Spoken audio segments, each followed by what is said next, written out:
Hey Cardinal Drive! This is Tess Mitchell and I'm graduating from Rolling Meadows High School. So funny memory when I was little, I was having a hard time with this question, so I asked my mom about it, and before I even finished my sentence asking her, she had already started telling me something and was like crying, laughing so hard. So here it is. For a few days when I was little, I was just really upset about something, and when I'm upset I just get like a look on my face, like this really like serious thinking look. And me and my mom were driving in the car and it was just us, and she looked at me and she's like, Tessie, like what's wrong? Like what's been going on? And I looked up at her like all sad and worried, and I was like, Mom, I am turning into a dog. And she was like, what? Like what are you talking about, Tessie? And I told her that I had hair on my toes and I was turning into a dog. And even after she had told me and like you were not turning into a dog, like that's totally normal. You have hair on your toes, no big deal.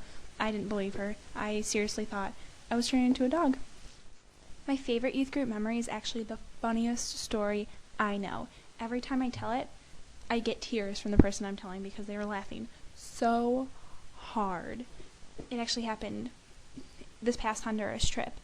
But now that it's all built up and you guys are ready for it and excited, I can't tell you. It's an inside joke and I'd get in a lot of trouble if I told it. But for you girls who know it, a favorite youth group memory that I can tell is this one. So we were having like a little party, a little youth group party. I can't remember if it was a Christmas party or a New Year's party, but Rob told us, hey guys, if you can, bring snacks for everyone. So me and Allison were going through like a PetSmart phase at that point, and we love buying goldfish, and at one point we bought a bunny, and we made a lot of trips to PetSmart, and every time we would go in, we would see that little cart full of dog biscuits that looked just like real cookies.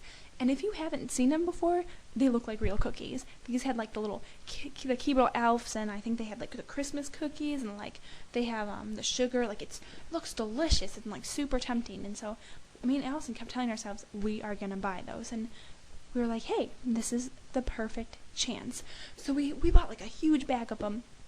And during the party thing, somehow we snuck out. We're like, guys, we're going to the car to grab something, and like no one suspected anything, like cute little Tess and Allie. So we went out to the car and brought them in, and we had a cute little like plate for it, like, and like we put the cookies on to make it look like a parent handed them to their child and said, have a fun time, like totally like not suspicious at all. And so we put it out on like the counter, and people would walk by like, like what should I grab? What should I grab? And finally, Noah Johnson came up to it, and you could see him like looking, and he picked up a chocolate looking one and just bit right into it.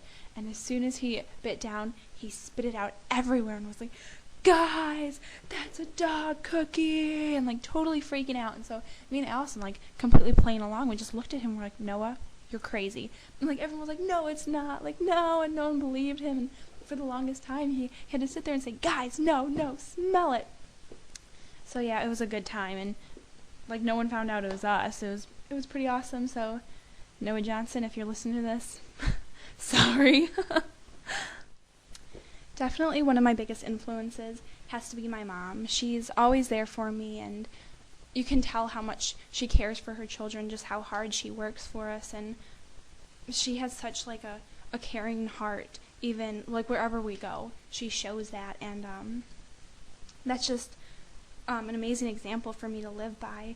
And she's just a strong woman, and I just hope I could be like that someday. And of course, because I got it from my mama. In September, I'll be leaving for Honduras to spend a year volunteering at Orphanage Emmanuel.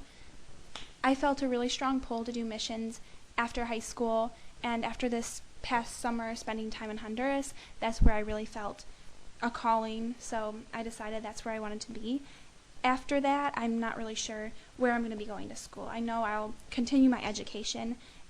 Specifically, I want to study psychology and eventually get my PhD so I can do clinical psychology. I want to thank Joan and Fred. I don't know who I would be or where I would be without them. They are just a huge blessing and just such a big part of my life, and I love you guys, and I want to thank you for everything that you've done for me. I want to thank the Booths. They are my second family, and I mean that. I am always at their house, and every time I go to their house, I have a good time, just sitting around, just talking and joking, and I know that they love me and they look out for me, and even though they call me Trouble, I know Dawn has already expressed to me that I am her favorite child. Aunt Renee, don't think that you're going to get out of this. I want to thank you. You have done so much for me, and you are my Aunt Renee, and you really do treat me like your niece, and life would just be boring without you, without Aunt Renee. So thank you so much for everything that you've done for me. Here at Cardinal Drive, I look up to so many of you, and I look up to you for advice and encouragement, and I'm so thankful for this church and this congregation and the spiritual leaders that you've all been with helping me become who I am today. I just love you guys, and I know I'll miss you. Thanks.